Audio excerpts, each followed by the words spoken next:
Welcome back to the show, everybody. It's your host, John Scardina. I'm so excited for this episode for a lot of different reasons. We've been talking about training and the next level of emergency management, getting things to the next level. We had Pete Gaynor on here before talking about that. He's actually been on a couple times. He wrote this really great article. And when I was talking to Erica Borneman on the show, maybe about a month and a half ago, she goes, "Hey, did you have you had Dr. Stern on here yet? Because he's doing amazing things at EMI. He's looking at the training model, obviously as the superintendent of EMI, the Emergency Management Institute, obviously at the infamous FEMA campus there in Maryland." And so I reached out to him. He's former Georgetown. I'm former Georgetown. So it's really exciting to be able to reach out and reconnect. Dr. Stern, welcome to the show. Thanks, John. Hoya Saxa, Hoya Saxa, on the Georgetown campus. You know, it's really fascinating to look at both the degree aspect and academia of emergency management and the certification process that we're trying to go through here. I've been a big fan of both, and that both are needed. It's really it's not a one or the other, and I think that sometimes gets articulated in our field.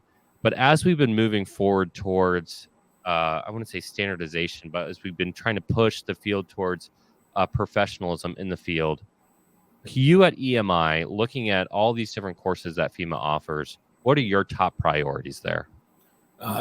Thanks, John. Really glad to be here with your listeners and a few viewers that might be on other channels. And great to see the success that you've had and how you're continuing to contribute in amazing ways to the field. And to pick up on your question there, it really is about maturing and professionalizing the field. And that can be a really loaded term. Emergency managers are professional. Let's not misstate that. Professional in their manner, professional in their background. But we're not yet, I think most people would agree. You see this debated a lot hotly, especially in the higher ed community, but mostly we're an interdisciplinary field that it's on its pathway towards becoming a profession like other professions, law, medicine, the U.S. military, sort of as a famous one, have things that make them common knowledge and lexicon language, a body of knowledge. Most people they all go to schools for that. They have a progressive way of people coming in at the bottom, the entry point of the field, and moving up throughout. You're not going to see the chairman of the Joint Chiefs of Staff having just been, plucked in from left field. And they have boundaries to entry that go as part of that, and certainly a body of knowledge. Now, emergency management has aspects of that, and it's been growing, but for the most part, people can come in from a bunch of different backgrounds at any level, from bottom, middle, all the way to the top. And that's at the federal, state, local level. It's in the private sector, in the NGO world. And we're essentially 40 years into let's call it the modern era. We're in our fourth, fifth decade of the modern era of all hazards emergency management. It sort of developed in the 1970s. It was an outgrowth of the civil defense days, the duck and cover days. EMI, the Emergency Management Institute at the Federal Emergency Management Agency, we were actually started 71 years ago as the National Civil Defense Staff College. I didn't realize that. Yeah. So we've got this long, robust history that goes back to the very beginning of the Cold War, when civil defense was very much considered a component of national security. Obviously, everybody was trying to think what a atomic exchange might look like. And back then, with the sort of misperception that things would be survivable. Yeah. Sort of pre-understanding of global winter and hide under my desk. You'll be fine. That's right.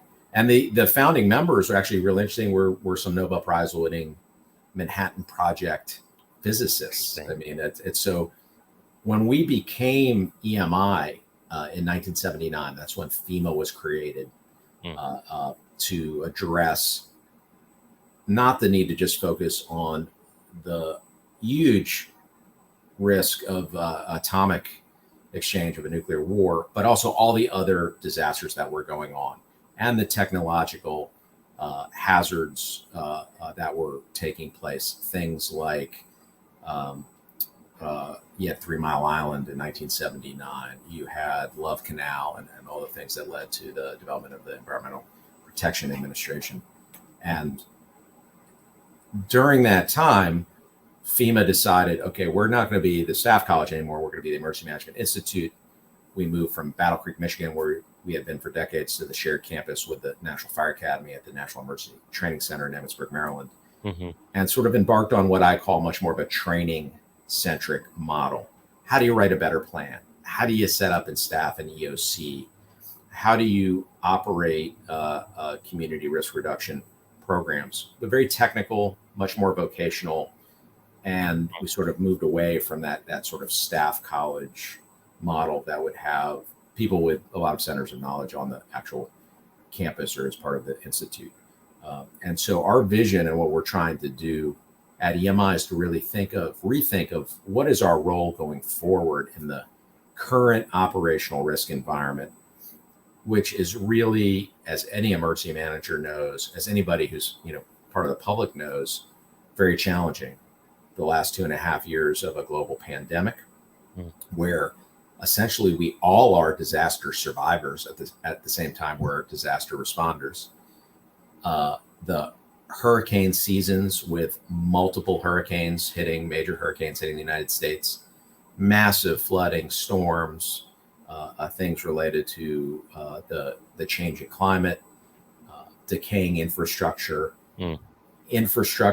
and other system interdependencies. So the global supply chain, result of 30 years of real-time delivery. And we see that, it's great when you want to get something inexpensive when everything's working, but it breaks down when you've offshored and stretch out those supply chains, as we've all seen. Yeah. So emergency managers are operating in this space every single day in a relentless fashion.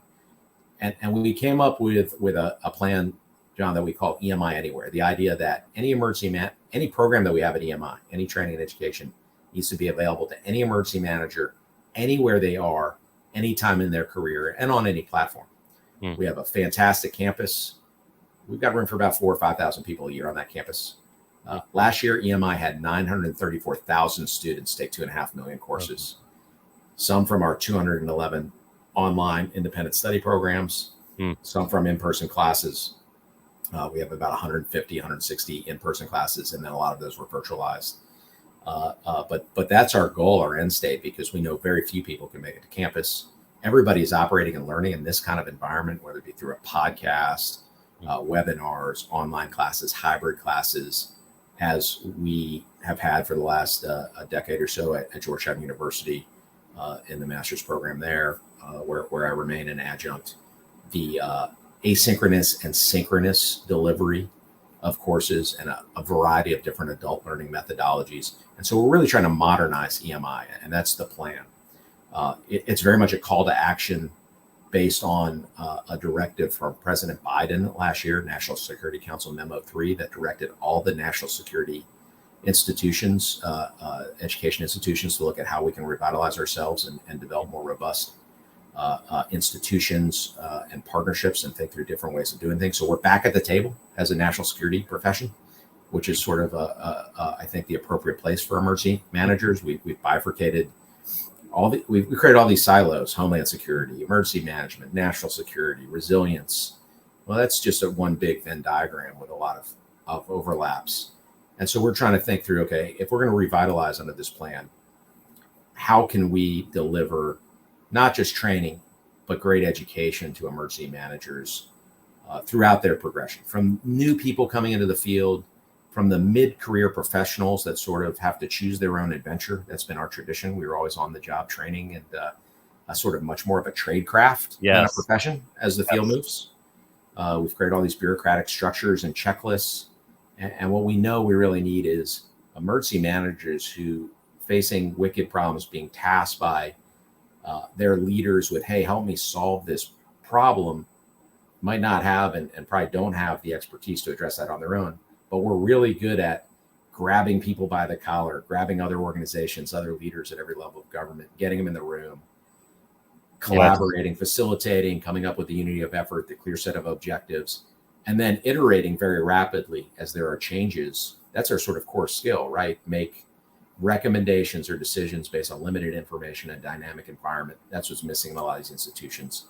That's what we needed. So how can EMI help prepare that, and prepare those professionals, whether they're new to the field or mid in their career, to do so? We've got a wide variety of different things we're laying out to do that, John. Plans to build an update or sort of modern e-campus. We've got nobody was surprised that the federal government is a little behind its technology. So Yeah. throughout the pandemic, as we made more of our courses virtual, we're dealing with some clunky older technology that sort of defaulted to, it might as well have been a conference call, sort of hard to hold a class by conference call. Yeah. So we've got to update some licensing and things like that, and teach people how to do those deliveries. We want to build satellite campuses all over the country. We've come up with a plan to build at least one satellite campus in each of the 10 FEMA regions around the country, and do that in partnership with the FEMA regional staff that are there, with the colleges and universities that are part of the higher education system that actually provide degrees. Yes. Associates, bachelor's, master's, even a couple of PhD programs.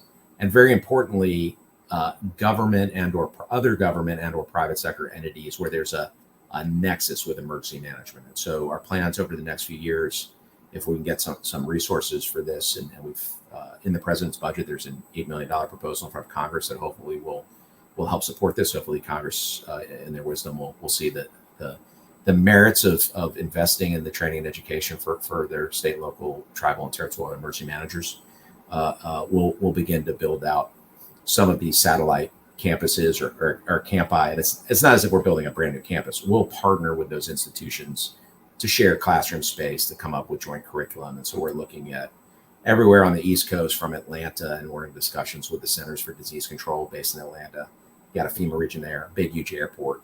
Hey, what could we do to maybe address what I think most emergency managers and most public health professionals see is the chasm, the problems, the failure to integrate the gears really smoothly over the last few years with the pandemic between public health emergency preparedness that comes out of the public health community and the all hazards emergency management that we've been leading and working on in the modern environment for 40 years.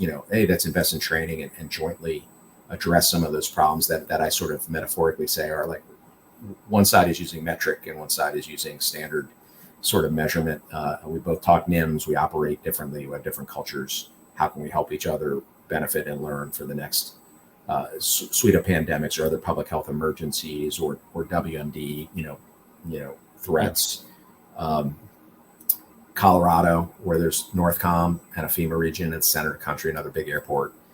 We're looking at how can we develop joint training and education programs in partnership out there that might address some of the challenges in civil military integration.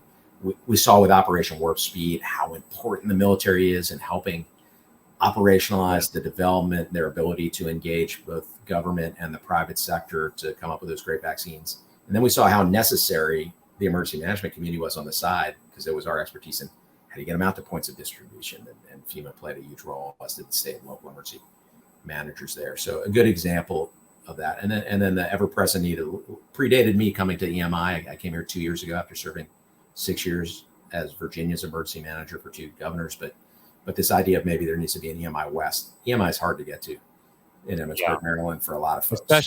Especially for the West Coast people. Yeah. Yeah. So those are some of the plans. One or two. You're not very busy. Just a few. And that's only a part of it. We're reviewing right now our curriculum. How can it be streamlined? We have over 360 classes in our portfolio. I think that's really intimidating for somebody new to the field. You talk about a barrier to entry. You talk about creating equitable opportunities for people who might not normally find their way into the field. Where do you start? Some of it is, I guess, having a 6-year-old at home and playing a lot of Candyland or whatever, the sort of, shoots and ladders games, but there's always a start. Mm-hmm. There's a winding pathway. There's a few shortcuts, but we haven't really articulated that for professional development. And so we hope to stream. Yeah, go ahead, John. No, please. Yeah. So streamlining, what are the basic classes? How can we develop career tracks? Somebody wants to specialize in mitigation or community risk communications. We have a lot of robust ICS stuff, incident command system stuff for the acronym free zone for your non-emergency management listeners for response. This mirrors an internal review and process that's been going on inside FEMA to look at professional development pathways for emergency managers within FEMA itself. It's something, again, as we move from field to profession, you need some sort of generalist kind of basics. Yes. And then professions have specialties. And we have people that, again, by happenstance, choose their own adventure. Maybe they have a good mentor, maybe they don't, but that roadmap should be much more certain as a profession than it's been. We're looking at how can we do some executive crisis leadership, professional development for our senior most emergency managers and crisis leaders in the United States, in government, in the private sector, in the NGO world. And so we've been working with the RAND Corporation, Harvard's National Preparedness Leadership Initiative, and the McChrystal Group, General Stan McChrystal's group, to sort of take the meta leadership, how the individual can lead themselves, others, and how you build agile organizations, the sort of team of teams concept, and how they can share their leadership experiences, build a network, understand each other's roles and responsibilities. We've been doing a lot of focus groups around what's EMI's role? Can we be a catalyst for navigating in our profession what I call, and it's probably a bad term, I'll buy lunch to any of your listeners that can come up with a better term, but thought leadership for the field. Other professions that started out talking about how we compare as a field to other professions. Other professions have ways, mechanisms by which they formally debate what the laws should be, what strategy, what their doctrine should be. If you think about medicine, there are formal processes to determine what general procedures that are accepted should be and how you innovate and add new procedures or medications into the field. In the military, you have institutions and think tanks that debate what should the global strategy be, how big should the force structure be, how many Navy aircraft carriers versus airplanes should be. And you have institutions with a lot of experienced deep thinkers that do that. In emergency management, look, we've got great associations that do and can share best practices with practitioners. We've got some academic journals that write great articles about some disaster research that the practitioners don't often have time to read. And then when an incident happens, oftentimes very well-intended policymakers are making policy without the benefit of input from practitioners, the educators, or the 70 years of disaster research out there. So we're trying to say, how can EMI serve as a catalyst between the educators, the researchers, the practitioners, and the policymakers in order to come up with sort of an identified common set of understanding and beliefs about what are the top issues in the field, what are the mega trends and the mini trends affecting us in our operational risk environment, what are the key lessons, I'll say, observed, and how can we get them into lessons learned, and then have a mechanism to formally distribute that either inside of the practitioners to change SOP or to the lawmakers at every level to influence it. So we've got a ton of exciting stuff. And to wrap it all up, we've initiated a plan with the support of Administrator Cresswell to begin the transformation process of EMI into the nation's emergency management college, to add those educational facets back in, not abandon at all. I mean, it's very important we do the technical and vocational training, and EMI will continue to do that. But we're looking at how can we add some visiting faculty to come in and foment some good ideas on the campus and into the curriculum. How can we maybe have some visiting practitioners come through with direct experience in the field that can say, hey, this might be a little disjointed in what we're still teaching, make sure we're up to speed, that we've identified what are the critical gaps and areas and influence that. How do we take those mid-career and advanced professionals and build professional education so that they can specialize? And so we're looking at, in addition to EMI, the potential of potentially creating sort of a notional school for disaster leadership. And thirdly, how do you deal with the rest of the community? We like using the term whole community. How do you deal with the rest of the community? We've got a lot of programs, but at EMI, we have a real opportunity. And so we're looking, again, the names are all notional at this stage, but as we look, we're planning to look at how can we build a school for national resilience that could focus on building capacity at the individual community, the NGO, the private sector level, and base that on the best research. And then in doing that across the entire spectrum, work really closely in alignment with the 300 or so colleges and universities that are teaching formal emergency management education as part of the higher education system, so that you get what you talked about at the beginning, the sort of continuum between technical training, professional development, and formal education. Because we will remain an interdisciplinary field, but I think we can formalize the profession.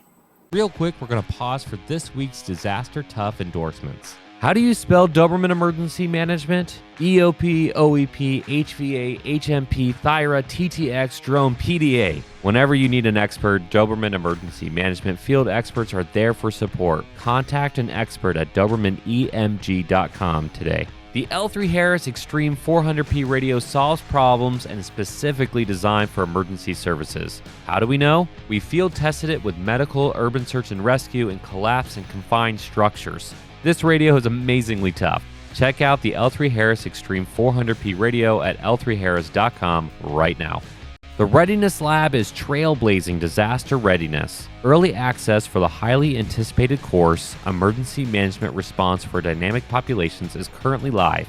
Think you have what it takes? Join us in Atlanta for an immersive experience. Space is limited to 40. Go to thereadinesslab.com/training to learn more. Okay, let's jump back in. So you said one or two things there, and I'm going to see if I can unravel that a little bit. What you're saying is what a lot of us are feeling and addressing. We, for example, on our side of the house, we didn't want to wait. And we just essentially said, we're going to pull in practitioners and educators and create our own working group. Because the problem that I've been doing this for 16 years, and I've been working with other people who've been doing it longer and shorter and the whole deal, and have been to a lot of disasters, man-made and natural, which is one of the problems of emergency management. They think it's one or the other. Calling it crisis management, calling it emergency management.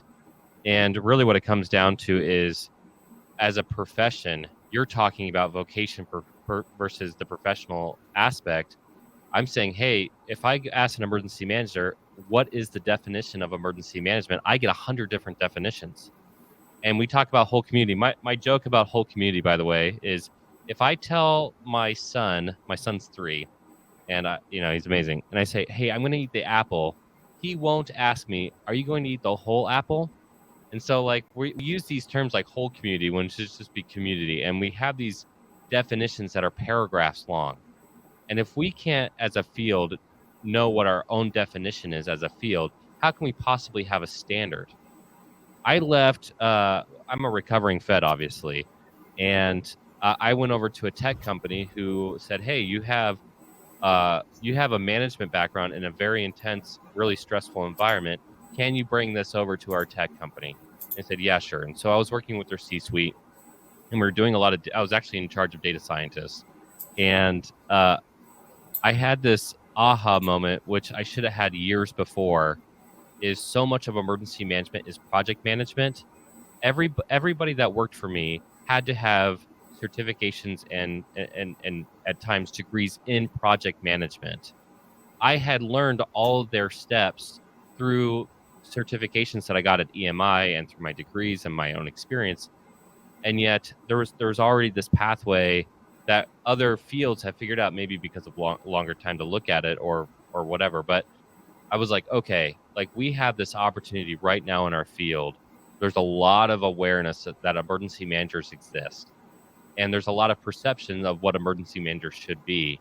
And you're right. When you're talking 40, 50 years, I look at it as pre-9/11, and then there was probably another major shift, probably closer to 2010, 2012 timeframe when more schools started picking up, the degree programs and trying to figure it out themselves. And now we're in this amazing process where we have leaders like yourself at EMI saying, hey, there should be more education here. How do we standardize as a field? How do we become more professional and not duties as assigned? I can't tell you how many emergency managers I've talked to where they're like, hey, my day job is X, but I'm also in charge of all emergency management. And I'm like, great. where are your emergency plans? Who are you coordinating with? Who are your stakeholders? So I started asking kind of basic questions, and most of the time they're like, "Well, I'm going to take ICS 100," and it's like, "Oh no," And so it's like, what does a generalist look like? What do those specializations look like? And so it's super encouraging. I don't know, that's professional, right? It's totally encouraging or super encouraging to hear that at EMI the last 2 years, all these initiatives that you just broke down, how do we get this to the next level? Returning EMI to like almost a college, working with other institutions, working with other leadership groups. We've had, oh my gosh, this is going to be embarrassing. I can't remember his name, but out of Harvard, we had him on here. Oh my gosh, he wrote the book, That's It. I'm going to remember later, but we had him on here and we're talking about meta leadership and we're talking about these different things. And so you're making so many great call outs in terms of building EMI everywhere and building the profession. What can emergency managers do literally right now? Let's say I'm getting into the field. I went into my degree. I got my degree in emergency management. What are steps 1, 2, and 3 next that somebody should be doing after that? Great series of questions and observations, and I'll try to work backwards a little bit. Answer your immediate question. What could somebody do now that's interested? Obviously, you've got training that you can take, whether they go pursue their degrees in emergency management itself through one of the universities or in a related field. And there's a lot. It could be a hard disaster science or just a physical science, geology, meteorology. It could be in government, public administration, business administration, all the facets of that. And then there's an experience piece that goes with trying to get internships. I'm a big fan of the informal interview for people that don't know what that is that are listening. Almost any person in any position will take a phone call. And if somebody says, "Hey, I'd like to come in and hear about your job and what you do and how you got to your path," most people will make time to do that. And so there's no sort of formality or expectation that there's going to be a job there, but it often helps give insight into how people got into certain paths. Internships are offered at almost every level. FEMA has something called FEMA Core for new graduates. Yes. Wait, do you think that's an internship? No, I'm saying it's another opportunity. I always call it an internship, and all my FEMA Core people are like, "That's not an internship." Yeah. It should be an internship. Anyway. Yeah. Well, I think they have a pretty good setup, part of AmeriCorps. I believe my boss, Administrator Criswell, actually was the one who created that. So shout out to her and to that legacy. So I'm going to give that a great program. And we used to have those folks show up in Virginia, and they were always fantastic. There's a lot of other opportunities. If you're a recent college or grad or master's degree grad, the Presidential Management Fellowship is a great way for people to come into government. Now you get a wider swath of look if you get selected for that across the federal government, but I think we've got about 24 PMFs, as they're called, Presidential Management Fellows at EMI. There's a lot of different ways that people can intake into government for internship opportunities to get some experience. Certainly you can volunteer for any of the number of large NGOs that are all partnered with emergency management agencies. So some education, some experience. You can take a ton of classes at EMI online, our independent study programs. They're free. You can register. Just Google FEMA training and you'll get to, I forget the exact acronym. I should know it by heart now. I should have it tattooed, but basically it's FEMAtraining.gov, but it'll come up right if they put it in the whatever search engine of their choice. Will be agnostic to that. Since you're on, I think both Apple and Android, and just get as much training, take as many certificate classes, and begin to do that. Seek out a mentor. Again, seek out somebody who might be able to guide them, and we'll be almost always willing to help folks out. Now, to backtrack a little further, you said something really interesting about the definition of emergency management and the sort of image, I think, and what people think about outside of us when they think of what emergency management is. And I think you're right. As a profession, it's not clear. You know exactly what comes to mind as an image when you say a military officer.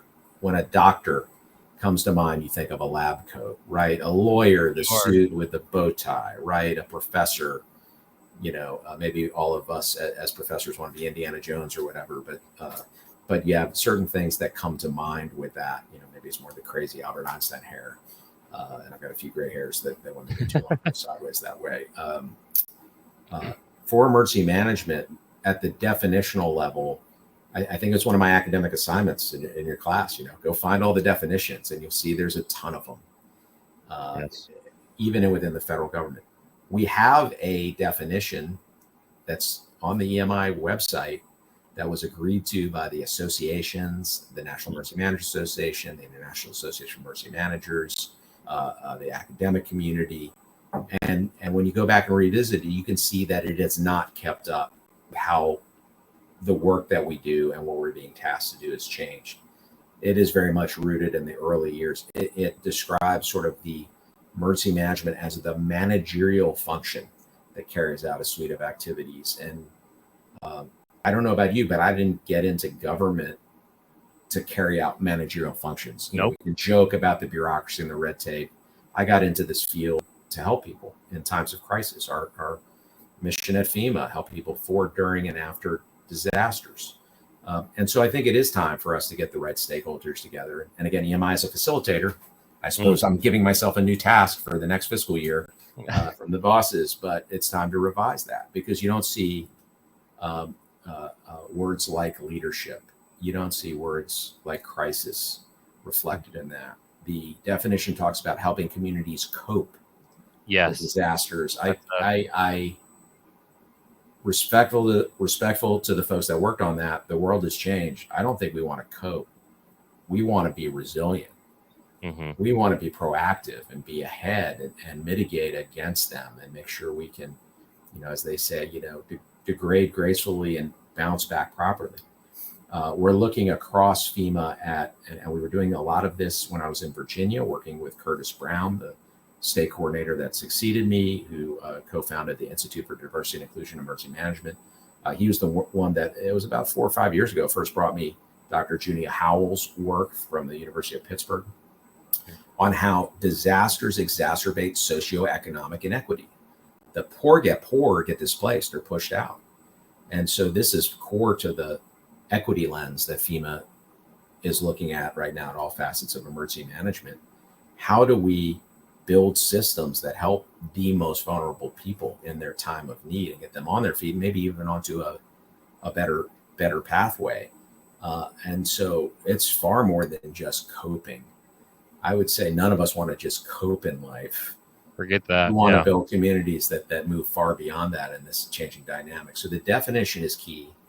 And then from a facet of organizational culture, something that I'm really interested in, what is our image? Like during response, we're a part of public safety. I would argue, even though we're civilian in almost every area, that we are uniform. We sort of have it may be the inelegant cargo pants and the logo wear, like I have on right now for the few watchers as opposed to listeners on the podcast. And you have to stand up there as an emergency manager next to a fire chief and a police chief and a National Guard officer. But there's a whole lot of suite of other folks there. But then when we're not in that role, are we accepted into the, in the private sector, they call it the C-suite, the corporate suite, the executive level? Are we direct reports at the local level to the mayor or county or city manager? Are you a direct report to the governor as an organization? We have 2 emergency management agencies that I'm aware of, the state of Oregon and the state of Maryland, that both just elevated in the last few months. I saw that actually. Just departments to be on the cabinet and direct reports, because it's very hard to coordinate from the middle. But it's also a reflection of, does that professional leading it have the confidence to be always there, not just wearing the logo wear, but wearing the suit and tie or whatever is the uniform of the day, so to speak, the cultural accepted uniform for that entity to be there. And how do we really want to think about ourselves in that regard and grow ourselves as again, from a field to a profession, to bring people in at all levels, but be able to quickly get them the training, the education, the experience, the understanding of how we can provide the best crisis leadership advice during an incident, the best data-driven information to make grant investments or mitigation funding investments before an incident to those areas that are most vulnerable, and to lead more rapid recovery with an entirely different set of partners that is the recovery. All the time keeping your eye on the ball of, okay, what are the new emergent risk as a function of the threat or hazard, the vulnerability, and the consequences that are down the road. And so emergency managers today are finding themselves working in very challenging spaces on behalf of their leaders at the local and state level, especially even at the federal level, in areas that we wouldn't consider traditional emergency management. I have state director colleagues that are leading and local emergency management colleagues that are leading opioid task forces against the opioid crisis, that are leading cities to deal with their homeless crisis that has become so exacerbated in the last decade in the United States. At the federal level, FEMA has been called upon not just to assist Health and Human Services with the pandemic and the vaccinations, but to support our other partners like Customs and Border Protection at the border with the border surges. We know we have a close, tight relationship with CISA, the Cybersecurity and Infrastructure Security Agency. I joke with my friends over there, security must be so important you put it in twice in your name, but ton of overlap on that roles and responsibilities related to critical infrastructure and building resilience there, and how do you respond and integrate with them, and how do you deal with the cybersecurity and infrastructure security vulnerabilities. So got to keep our eye on where we need to grow our profession too, as opposed to, again, just, well, let's just do a better plan. It's about the planning, about the people at the table, and those people change depending on what is in front of us right now and what might be in front of us in 5 years or 10 years or 20 years. So we're starting to run out of time here, but you're making so many great comments and great points, and for almost ad nauseum for my audience here. I'm sure I'm going to get a few comments on here, but we've been attacking this. We've been looking at these definitions, these standards. It's really encouraging to hear that on the other side of the aisle, that the federal side of the aisle, and not just the private side, that we've been looking at this and saying, how do we create this system? I have this article, and I should post it at one of these points. I keep teasing it.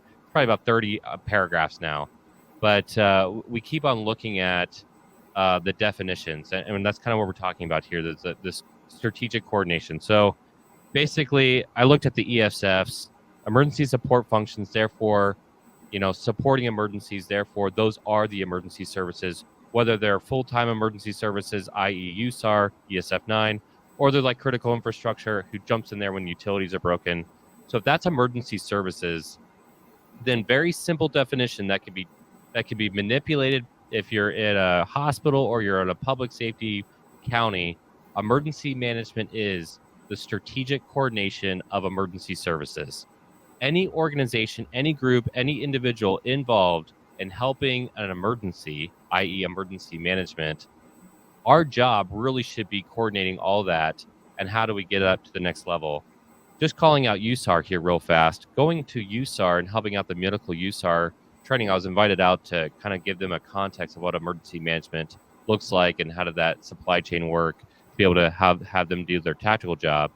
One thing that really blew my mind in their training was that we did a full-scale 12-hour exercise where they were in a collapsed structure, and it went to midnight. And they all stayed on the rubble pile till almost 2 o'clock in the morning, asking questions, working on the cadaver. They want to stay longer. And I know emergency managers are passionate, are dedicated, are all in. And yet too many emergency managers walk out and try to get out of training 2 hours early. And so what we started looking at is, how do we address both the standardization and the definition issue? And then how do we create training that's emergency management centric? We're not first responders. But what happens, you're talking about the C-suite. I want to be able to operate in my daily life and have that professional level just as high as my first responder, my DoD counterparts. And I think that really comes down to better training. Their training is off the charts, and their dedication in training is off the charts. And emergency management, because we're such a young field, we've been working towards that. Now, again, great points that you've been making, because you're addressing all the concerns that we're starting to bring up of We need better training. We need to be more involved. It needs to be more immersive. It needs to have more access. And so you're going through all these things that are starting to address that, and we need it. We want the passion to match the professionalism in terms of the field, and not you know not just iron shirts, but making sure Sure. that we can step up at all times. And so you're making so many call outs. That's so encouraging to hear. It's like, hey, if you want to become more professional, keep watching what EMI is doing, because they're addressing some of these things that we've brought up. So again, thank you so much for coming on the show and for sharing those insights for us, because I think that keeps us kind of going, to be honest. Well, John, a real privilege to be here. Hopefully your listeners and the few viewers have found some value. I look forward to inviting you. We'll have to invite you to be part of the panel I'll have to put together next year, as we maybe take on looking at the definition, and that definition has to involve something that is motivating. What you touched on there related to urban search and rescue, and the full title for the Civil Defense Staff College was the Civil Defense Staff College and Rescue School. It was the precursor to all of those programs. But I think when you break that down, we do have a lot of really motivated, fantastic emergency managers. Why would those folks be leaving training early? Were they the wrong people? Was that training not provided to them in a context that was relevant, or was out of date, or a format? Or are we missing something there that is going to directly connect them to the fact that that particular training or education or professional development in whatever format is going to have a direct impact on their ability to save lives through the comprehensive emergency management cycle, what we call, preparedness, mitigation, response, and recovery. And so it's really important, as people that own those systems, those training, to know and get feedback on, is it relevant? Because if it's not relevant, sure, people are going to walk away. And that's the distinction, I think. Fortunately, we do see a lot of motivated people. We do assess the feedback from all 934,000 students. But we're always looking at how we can better. And one of the disconnects and barriers has always been just this fact that we have the limited footprint at the campus, and some of the technologies that get in the way. And so we've got to brush that off and then rethink how we deliver those things so that it can meet those needs. And those folks are enthusiastically registering for the next class, in-person, online, self-development, the same way that you saw that reflected in those other motivated responders on that urban search and rescue pile. Thanks for having me. Yeah, of course. And I typically leave it up to the final notes. I'll give you one last final call out there, but essentially it's the delivery. That there's so much great content. How many we talked about, I think 300 courses, 934,000 people attending those courses. The content is really great in a lot of aspects, and of course there's always course development, so you can get away from that. But I think the course delivery, you're talking about the delivery methods and technologies. Like I said, we were just like, we don't want to wait. We're going to try it, and we're going to invite a bunch of people to say, hey, look what we're going to do this here, and create immersive training. I think that's the next step. I think we're ready for that. I think practicing, even you could be mitigation, or it could be in an EOC. We need to start practicing that more often in our training models. And so when we do, so for example, our side of the house, the Readiness Lab, we're putting on a community training, emergency management response for dynamic populations, which is arguably the most complex style, because you have all the responsibility and none of the authority. And yet when you walk into that, it should be immersive. And my hope is, my small pitch if I ever get to talk to the superintendent of EMI, which is one of the greatest moments of my life, is when we look at training, look at the delivery methods. And I think people are starving for that immersive opportunity. When we talk about risk and risk analysis and bringing insurance possibly, and looking at GIS, my dream, not GIS are here over here, but my dream would be able to see incident commanders for 1 week get to actually practice what it looks like for risk. So when they ask, hey, what is my risk for my hurricane? They don't ask stupid questions like, isn't the hurricane going the entire area, the cone of uncertainty? You're like, oh no, but to actually understand risk and understand these things, and to put them into practice in the training environment, and to really take that content to the next level. So I don't need to preach to the choir too much because you're already attacking all those things. Again, really encouraging to hear. We hope to see you later, and I would love to be able to be a part of that panel and to talk about that definition, simple definitions that can be used for the future and what the emergency management is becoming. And again, Dr. Stern, a huge privilege to hear your thoughts about EMI and the training model and what emergency management needs to do for the future. You've already provided advice for the next generation of emergency managers. Would you just like to close out this episode by providing just your advice for those who are getting in the field and to kind of encourage them to keep going? A few things. One, continue to seek as much training, education, experience as they can find, as they can handle, as they can absorb. Two, be persistent.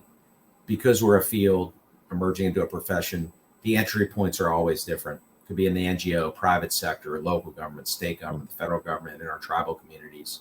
There's no one right, easy button way, the way it is when you go to an Army recruiter. So be persistent in figuring out your way in a way that's a good fit. Third, be mentally ready. It requires a lot of personal resilience in this space. FEMA itself has had a 50% turnover in personnel, I think, in the last 5 or 6 years. We're seeing that reflected also in a lot of the state and local agencies. So all the things you can do personally to be physically and mentally ready and understand that we operate in a non-sterile, dynamic environment with dynamic changes, high risks, political pressures, limited budgets, limited resources. I wouldn't want to scare somebody off from the field, but I think it's important that they understand as they move into the field what that is like, so that they can really decide, is this the right place for them? I think those are some of the things that I would encourage them to do, and then reach out, find somebody in it, ask as many questions as you can. And we're always hiring at FEMA at all the different levels too. So I'll throw that pitch out for our Chief Human Capital Officer. As a former FEMA-ite, I don't know if you want to call it that, as a former FEMA employee, I'm a huge fan of FEMA, and it's a great place to learn and to do career advancement and career development. So if you are looking, if you're one of those audience members, you just heard it from the superintendent from EMI, who's also FEMA, another guy from FEMA talking on this episode. FEMA provides so many opportunities, especially that all those courses, once you get into FEMA, it's a little bit easier to access those courses too. And they're doing more to be able to do that, obviously, in the field. But again, Dr. Stearns, thank you so much for talking to me, for talking about the future of EMI and the future of training and what it looks like, and for allowing me to be that super passionate guy saying we need to have training that matches for the future. And it looks like you're doing that. And again, huge pleasure to have you on the show. Thank you, John. And thanks to your listeners.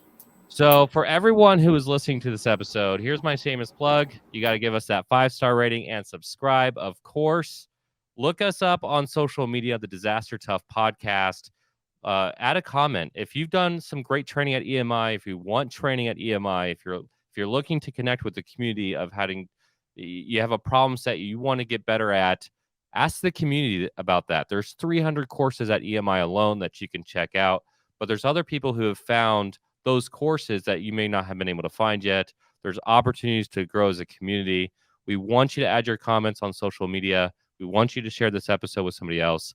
My very last pitch, as we've been doing the last couple of months, is to make sure that you check out the Readiness Labs Emergency Management Response for Dynamic Populations course. It's a certification in Atlanta, immersive training, just like what we were talking about on the episode. Obviously not FEMA endorsed. I have to make sure we say that. It's not a FEMA thing, but it is our thing, and we want to make sure you're there. So make sure you check that out, and we'll see you for the next one.